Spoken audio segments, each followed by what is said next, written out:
At this time, we want to invite to the stage, please help us welcome Denise D. Pendleton, and she's going to be the presenter for the Power Couple of the Century.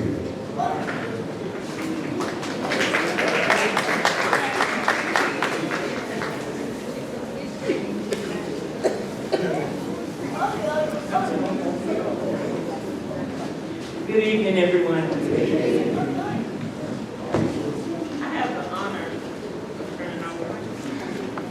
I have the honor of honoring two people that I don't see in the audience tonight, but I'll pass out their house on the way here. And that's Mr. Rostell Williams and Ms. Lucille Williams. We moved into our neighborhood when I was about 3 years old. And I am 64 now. So they are 30 years my seniors, so them not being here tonight is okay. Because I know they are hanging in there, and I know they are together.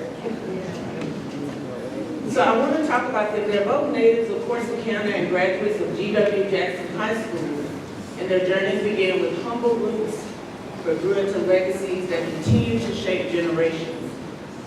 So he went off to war, he was drafted, and he served in the Korean War. She went off to business school in Dallas, but they found their way back to each other and they married. His leadership was especially impactful during the pivotal year of 1971. And as most people know, that's the year that Emmett Scott closed, that's the year that the schools integrated here in Thailand. He organized a walkout with the black students. And this was to talk about all of the changes that were happening.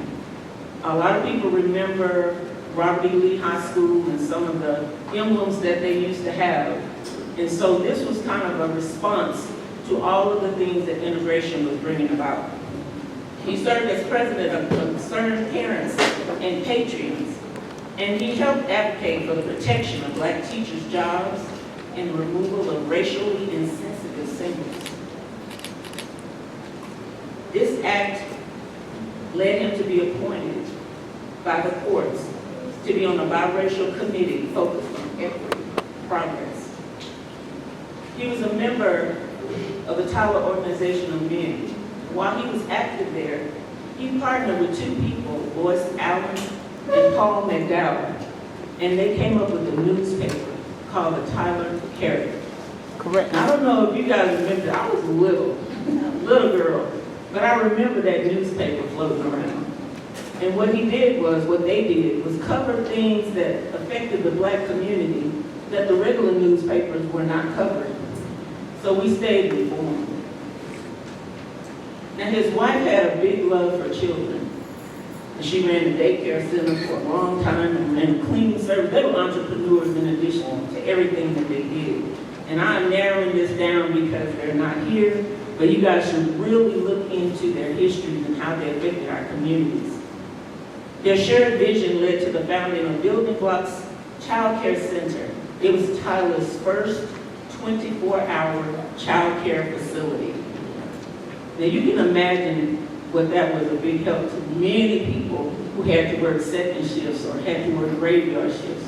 To be able to have a daycare 24 hours, that's a monumental task.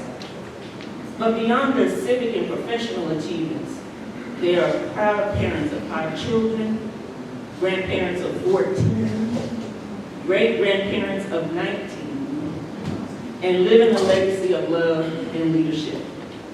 I want to tell you guys a story. You guys remember the big freeze we had a few years ago when everybody was iced in? They literally are 2 doors down from me.